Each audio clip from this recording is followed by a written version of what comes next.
5 types of corporate restructuring, explained with real-world examples. Welcome back to the channel. In the fast-paced world of business, stagnation is death. Companies must constantly adapt to survive and thrive. And when simple adjustments aren't enough, it's time for corporate restructuring. Corporate restructuring isn't a one-size-fits-all solution. It comes in various forms, each designed to address specific business challenges, from financial distress to market expansion. This video breaks down the *** 5 core types of corporate restructuring, illustrating each with clear explanations and real-world examples. Understand when to downsize, merge, divest, or turn around to optimize your company's performance and value. But restructuring is a broad term. It can mean many things, from cutting costs to merging with a competitor.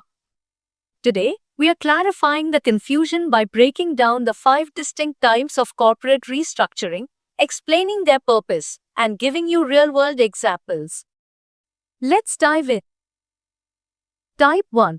Operational restructuring, internal efficiency. This is the most common and often the first type of restructuring companies consider.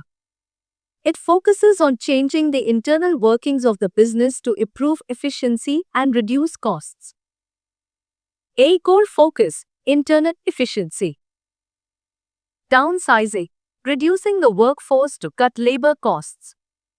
Often reactive. Right-sizing, a more strategic approach, realigning staff levels at skills with current and future business needs. It's about optimizing, not just cutting. Process reengineering, streamlining workflows, removing redundant steps, or adopting new technologies to boost productivity. Delayering, removing layers of management to create a flatter, more agile organizational structure. B. Why it's done. To improve profitability in a declining market. To reduce operating expenses. To adapt to new technologies or market demands. See example. Think of many traditional manufacturing companies in the 1990s. Faced with global competition, they had to right-size their workforce, adopt lean manufacturing principles, process reengineering, and streamline their supply chains to remain competitive. Type 2. Financial restructuring, capital structure adjustment.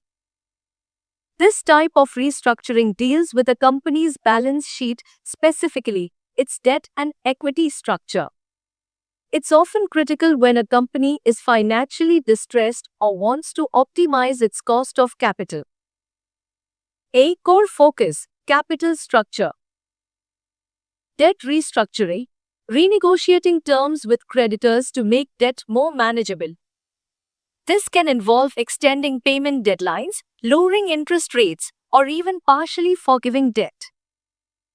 Debt for equity swaps. Creditors exchange their debt for an ownership stake, equity, in the company. This reduces debt but dilutes existing shareholders.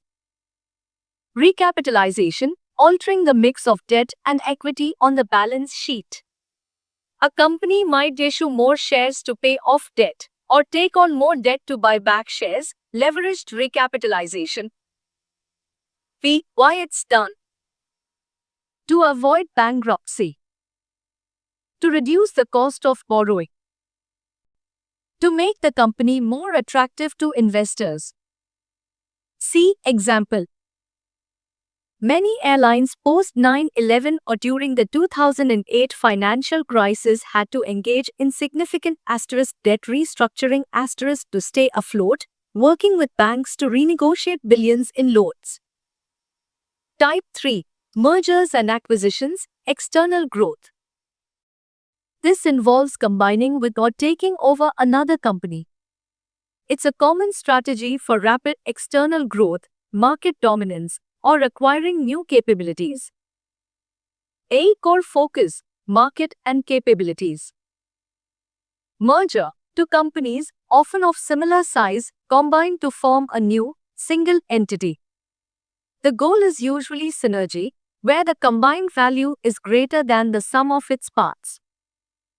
Acquisition: one company buys another, usually a smaller one, to gain market share, technology, talent, or to eliminate a competitor. Horizontal integration: acquiring a competitor in the same industry. Vertical integration: acquiring a company in its supply chain. Example, a car manufacturer buying a parts supplier. B. Why it's done: to achieve economies of scale, to expand into new markets, to gain a competitive advantage, to acquire new intellectual property or talent. See example. When Facebook acquired Instagram, it was a classic acquisition for market share and to eliminate a rising competitor, integrating a popular new platform into its ecosystem. Type 4. Divestitures, strategic asset sales. The opposite of M&A, divestiture involves selling off a major part of the company, a subsidiary, a division, or a significant asset. A. Core focus, unlocking value and focus. Sell off, selling an entire business unit to another company. Spin-off, creating a new, independent public company from a division. The shares of the new company are distributed to the existing shareholders of the parent company. This allows both entities to pursue focused strategies. Equity carve-out, selling a minority stake in a subsidiary through an IPO while the parent company retains control. B. Why it's done: to raise cash, example, to pay down debt or fund core operations. To shed non-core or underperforming assets. To simplify the company's structure and focus on core competencies. To unlock hidden value in a division that the market isn't appreciating within the larger company. See example. eBay spin-off of PayPal into a separate public company allowed both entities to thrive independently, focusing on their distinct e-commerce and payment processing businesses. Type 5. Workouts and turnarounds, crisis management. This is the most drastic form of restructuring, applied to companies facing severe financial distress, often on the brink of bankruptcy. The goal is survival and a return to profitability. A. Core focus, survival and recovery. Turnaround management, bringing in specialized leadership to implement rapid, aggressive changes, often a combination of operational cuts, financial restructuring, and strategic shifts.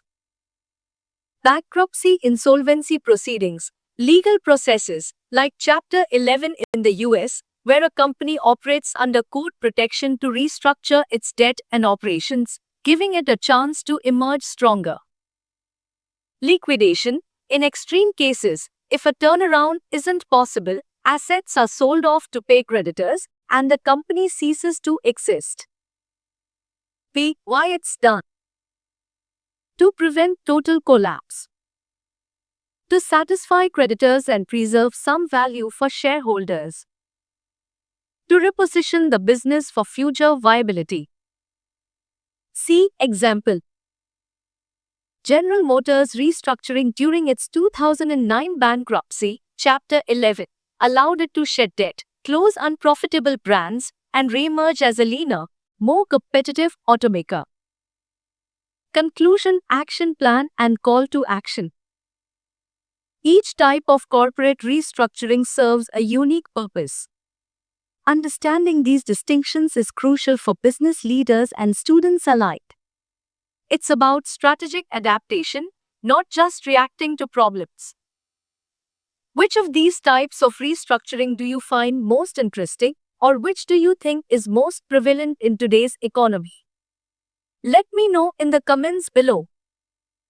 If you found this breakdown valuable, please hit the like button, subscribe for more strategic business insights, and ring that notification bell.